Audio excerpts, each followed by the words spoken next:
కొంచెం commercial super hit అదొకే. Sir ఒక బ్రహ్మాండమైన సినిమా తీసా సార్ అంటే ఫీల్ ఉన్న ఫిల్మ్. నాకు ఫర్ ఎగ్జాంపుల్ అది అన్ ఆర్టిస్ట్ నా లైబ్రరీలో పెట్టేసుకునే cinema one of the 200 films అవ్వచ్చు నేను చేసిన సినిమాలు. సో అచీవ్మెంట్ ఆ ప్రైడ్ ఆర్టిస్ట్గా నాకుంది. అట్లాగే ప్రతి ఒక్కడు పనిచేసినాడు అందరికీ ఆ ప్రైడ్ ఉంది. అలా ఫీల్ అవుతున్నారు సార్ నిజంగా మాట చెప్తున్నారు sir. See this film is an experience. Sir ఇది స్ట్రైట్ అవే కమర్షియల్ అంటే మసాలా సినిమా కాదు, డీప్ రూటెడ్ ఫిల్మ్. పబ్లిక్ కూడా ఈరోజు మాట్లాడే మాట అదే సార్. అంటే ఇండివిజువల్గా ఎవరి కాళ్ళు అంటే రివ్యూస్ చాలా మంది ఉన్నారండి. మామూలు ఒక వాళ్ళకి ఫాలోవర్స్ ఉంటారు, ఒక 5 లక్షలు 6 లక్షలు 10 లక్షల మంది ఫాలోవర్స్ ఉంటారు. వాళ్ళు రివ్యూ ఇవ్వడం వేరేనండి. పబ్లిక్ సినిమా చూసి బాగుంది బాగోలేదని కాకుండా డైరెక్ట్గా రివ్యూ ఇచ్చేస్తున్నారు సార్. అంటే మొబైల్ ఇలా పెట్టుకుని వాళ్ళకు రివ్యూ అంటే మౌత్ టాక్తో పక్కన చెప్పడం కాకుండా ఒక రీల్ పెట్టేవాళ్ళు ఒక వీడియో క్లిప్ పెట్టి చాలా బాగుందని వాళ్ళు పర్సనల్గా ఒక రివ్యూ ఇస్తున్నారండి. ఆ మౌత్ టాక్ వల్లే ఎంత స్ప్రెడ్ అయ్యింది. What ever I went to the experience with you with your project, నేను ఫీల్ అయింది టేక్ ఆఫ్ ఎక్కడికో వెళ్ళిపోయిన సినిమా అనేది. నేను ఏదైతే అంటే నేను గబుక్కని ఏది అన్నో నేను అన్న మాటలు మళ్ళీ రిపీట్ చేస్తున్నా. ఈ సినిమా ఇండస్ట్రీ ఊపిరి పీల్చుకుంటుంది మళ్ళీ అనే ఆ టైం వచ్చింది అనేది నేను ఖచ్చితంగా చెప్పాను. అలాగే నేను చెప్పింది రామ్ చరణ్ ప్రతి షాట్ 6 అని చెప్పాను.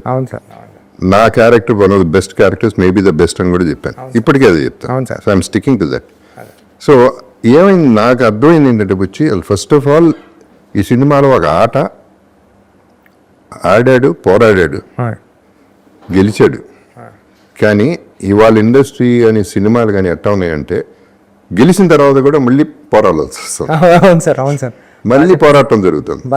ఈ పోరాటం ఎక్కడ జరుగుతుంది? Opposition's, negative people. నా ప్రకారం first day, second day, almost third day వరకు కూడా పక్క ఆడియన్స్ అనేది థియేటర్ రావట్లేదండి. అది ప్రతి హీరో మూవీకి అది మామూలు, యుద్ధం తప్పలేదండి. అది తప్పదు. బట్ దీనికి ఎక్కువ, దీనికి అపోజిషన్ ఎక్కువైపోయింది. ఏదో నెగిటివిటీ అది కావాలనే చేసేవాళ్ళు కూడా గ్యారంటీగా ఉన్నారనేది ఇవాళ అర్థమైంది. సో నేను డిసప్పాయింట్ అయ్యా. నా ఎక్స్పెక్టేషన్కి వెళ్ళలేదండి beginning. But by the day ఏమవుతుంది, మీరు రివ్యూస్ మనం చూసినా లేకపోతే రియాక్షన్స్ చూసినా ఫస్ట్ డేకి, సెకండ్ డేకి, థర్డ్ డేకి మారిపోతా పాజిటివ్గా అయిపోతున్నాయి. ఇప్పుడు ఆడియన్స్ వెళ్తున్నారు, ఫ్యామిలీస్ వెళ్తున్నారు, వాళ్ళు చెప్తున్నారు సినిమా చాలా బాగుందని. నిన్న కూడా రాత్రి ఎవరో 12-13 మందితో కూర్చుంటే అందులో అంత బాగుంటే సినిమా బాగాలేదంటారని ఫ్యామిలీస్ అవుతున్నారు. సో ఇది యాక్చువల్ ఆడియన్స్ రావడానికి టైం పడుతుంది ఎప్పుడు కూడా. ఫస్ట్ చరణ్ ఫ్యాన్స్ వస్తారు, నేను వాట్ ఎవర్ ఫ్యాన్స్ వస్తారు, అపోజిషన్ ఫ్యాన్స్ వస్తారు. 90% ఇండస్ట్రీ వాళ్ళు అవ్వచ్చు, బయట వాళ్ళు అవ్వచ్చు, పోవాలని కోరుకునే వాళ్ళు వస్తారు. చాలా మంది నెగిటివ్ దీంతో వస్తారు, ఓవర్ ఎక్స్పెక్టేషన్తో వస్తారు. రకరకాల ఫ్రేమ్ ఆఫ్ మైండ్ వేరే రూమ్స్ లో ఉంటారు. ఈ విజువలైజేషన్ వేరు, అక్కడ విజువల్ వేరు. దీన్ని మ్యాచ్ అవ్వాలంటే it's not easy, especially for these kind of films. Right, commercial films 50 మందిని కొట్టాడు హీరో, ఇవన్నీ విజిల్స్ క్లాప్స్ పడే సినిమా కాదు. అవును సార్, ఇది ఫీల్ అయ్యింది. ఈ ఫీలింగ్ బయటికి రావాలంటే మనకి టైం పట్టింది. అలాగా 1 డే పెట్టింది, 2 days పట్టింది సార్. 2 days పట్టింది ప్రీమియర్ తో పాటు. ప్రీమియర్ తో పాటు నెక్స్ట్ డే అనేది ఒకటి ఫ్రైడే నుంచి పడేసుకుంది సార్ సినిమా. అది so that is a good thing. అవును సార్. ఇప్పుడు జగపతి బాబు అనేవాడిని అసలు ఫస్ట్ ఆఫ్ ఆల్ నా క్వశ్చన్ మార్క్ ఏంటంటే అప్పర్ సూరిగా నువ్వు ఎలా ఊహించగలిగావు అనేది నాకు 2-3 క్వశ్చన్స్ ఉన్నాయి, మేజర్ క్వశ్చన్స్. అంతే, మన షార్ట్ ఇంటర్వ్యూ చేయాలి. అప్పల్ సూరి అనేవాడిని ఎలా చూసావు అసలు జగపతి బాబును? ఆ ఏఐ తీసుకొచ్చినప్పుడు ఇది నాకు మ్యాచ్ అవుతుందని నువ్వు ఎలా అనుకున్నావు? నేను ఆ క్యారెక్టర్ పండించగలను అనేది నువ్వు ఎలా అనుకున్నావు? Because there are so many artist who can look like Appal Suri easily. మంచి ఆర్టిస్టులు ఉన్నారు, వాళ్ళందరినీ కాకుండా నా దగ్గరికి వచ్చావు. నా దగ్గరికి తిన్నగా వచ్చావు నేను అనుకోవట్లేదు. ఎవరి దగ్గరికి వెళ్ళావు? నిజం చెప్పు. నిజంగా నేను ఆలోచించుకుని ఉంటాను కానండి ఎవరికి వెళ్ళి నేరేషన్ అప్పల్ సూరి ఏం ఆలోచించుకున్నా చెప్పు.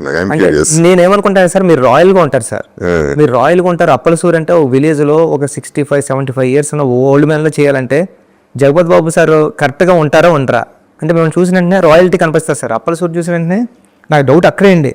అప్పల్ సూరిని చూసిన వెంటనే అప్పల్ సూరి చాలా సింపతి పర్సన్లా ఉండాలండి.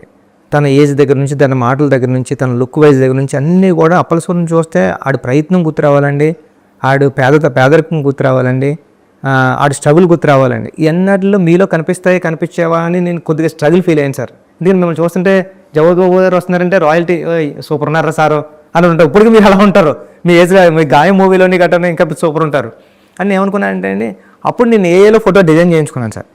ఏఏలో ఫోటో ఒక మన ఆయన ఉన్నారు కదండి, మన మేకప్ ఆయన రషీద్ గారికి ఇచ్చి ఏలో రషీద్ గారికి చేస్తే నాకు లుక్ కనిపించారండి. ఓ నాయన జేబీ సార్ కరెక్ట్గా ఉన్నారు, మనం గెలిపోవచ్చు అని మీ దగ్గరికి వచ్చి నేను నేరేషన్ ఇచ్చానండి. అస్సలు ఎవరి దగ్గరికి వెళ్ళలేదండి నేరేషన్కి, ఈ ఫిల్మ్కి అయితే. మైండ్లో ఇంకెవరు ఉన్నారు సార్? మైండ్లో ఎవరు లేదు సార్. సరే, ఓకే. సరే.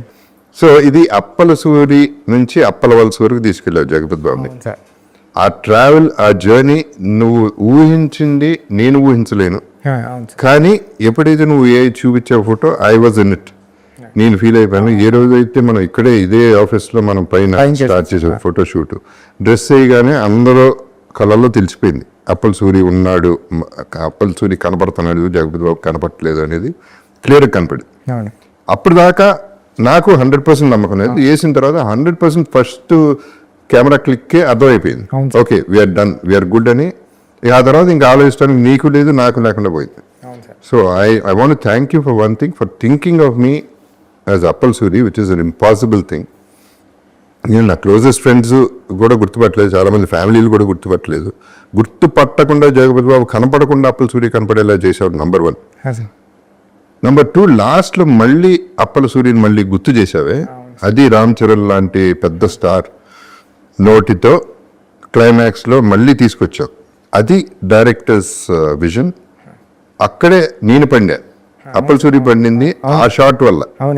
పర్ఫార్మెన్స్ అన్ని పక్కన పెడితే ట్రాక్మే కూడా సార్, మీకు ట్రాక్మే కూడా సార్ ఇది అప్పల సూరి కదండి మీకు. అంతకే పెద్దిగడి కదా అప్పల వలస స్టేషన్ అయిందండి. ట్రాక్మే కూడా పెద్ది పరిగెట్టేటప్పుడు కూడా మీరు కనిపిస్తారండి పెద్దికి మళ్ళీ ట్రైన్ బ్యాక్ వచ్చేస్తుంటే, రన్నింగ్ రేస్లో కూడా ట్రైన్ బ్యాక్ వచ్చేస్తుంటే మీకు తగిలేస్తుందని ఫీల్ అయితే కనపడిపోయాడు అంతే అండి. అప్పుడు కూడా మీరు వచ్చారు స్క్రీన్ మీదకి, అప్పుడు కూడా వాయిస్ ఓవర్లో కూడా మీరు ఉంటారు, ఇలా బతకడం కదరా పెద్ది, ఇలా సావడం తప్పురా అని. అప్పుడు లెగిస్తాడు, అప్పుడు ట్రై చేస్తాడండి. హీరో తర్వాత అప్పల సూరి క్యారెక్టర్ అండి. అందుకే లాస్ట్ వరకు కూడా హీరో మాటల నుంచి, మీరు అన్నట్టు హీరో మాటల నుంచి వచ్చే డైలాగ్ కూడా అప్పల వలస అనేది అవుతాడండి. అప్పుడు కూడా మీరు చూస్తే థియేటర్ అంతా కూడా అప్పటి వరకు సౌండ్స్ మ్యూజిక్తో ఉన్నది. వచ్చి ఆ స్టేషన్ మాస్టర్ వచ్చి ఇలా అడిగితే మొత్తం థియేటర్ అంతా ఏం చెప్తుందని హీరో మాటలకి ఆయన మాటలు సైలెంట్ అయిపోద్దండి. మీరు చూడండి మొత్తం ఆడిటోరియం అంతా సైలెంట్, మ్యూజిక్ కూడా ఉండదండి అక్కడ. అప్పుడు మీ నేమ్ ఎప్పుడైతే అనౌన్స్ చేశారో అప్పుడు అరుపులు కేకలు ఉంటాయని నేను ఫీల్ అయ్యాను సార్. అది పండింది వచ్చి. ఇప్పుడు this is where I respect directors. ఇప్పుడు ఆర్టిస్ట్ చేయటం ఒక ఎత్తు అయితే, ఎక్కడ మళ్ళీ ఆ ఆర్టిస్ట్ పేరో లేకపోతే మాటో రావాలి అనేది డైరెక్టర్స్. ఇప్పుడు అంతపురం తీసుకుంటే ఫర్ ఎగ్జాంపుల్, ఆ టైంలో సౌందర్య అనేది ఉన్న సిచ్యువేషన్కి ఎవడో ఒకడు రావాలి, ఒక ఆపద్బంధుడు రావాలి. అది ఎవడన్నా కానీ ఆడ మగ ఎవడైనా ఓకే, ఆ సిచ్యువేషన్లో రావాలి అనేది, ఆ స్క్రీన్ ప్లే అనేది director thought. It is not the artist thought, it is not the artist greatness. లక్కీగా నాకు పండింది ఆ క్యారెక్టర్. అలాగే ఈ పర్టికులర్ దాంట్లో నా క్యారెక్టర్ నువ్వు పండించి లాస్ట్లో మళ్ళీ గుర్తు చేసేపాటికి, ఫస్ట్ హాఫ్లో కాకుండా మళ్ళీ సెకండ్ హాఫ్లో కొన్ని గుర్తుండిపోయేలా, క్లైమాక్స్లో గుర్తుండిపోయేలా, సినిమాలో గుర్తుండిపోయేలా జరిగింది. So this is where